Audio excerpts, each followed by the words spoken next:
সেই বিখ্যাত কৃষক আমাদের ইমরান ভাই। খুব পেরেশানি আছে ভাই। ভাই আপনি যে এলা কি করতেছেন? ভাই আর কয়েন না, খুব পেরেশানি আছে। শালা সৈয়দপুরের এক টিলার ভয় দিছে। হ্যাঁ, হারামজাদা খালি।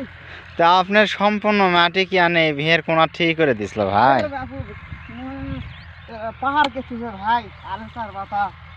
তো এই জন্য লাউর কাটে কাটে ফেল দেওয়া হচ্ছে নাকি? কি কর্ম, খুব মুসিবত। তে শহরের ওই বাঞ্চতেরা তো কয় যে কৃষক একেবারে নাকি এমনি টাকা পায়।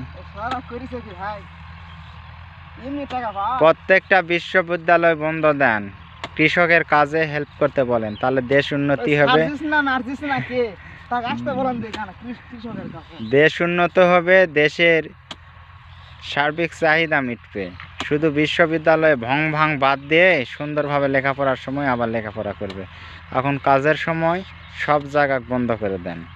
দেখেন কত লোক কাজ করতেছে, বৃদ্ধরা, আর ওরা ওখানে বসে থেকে ভং ভাং করতেছে।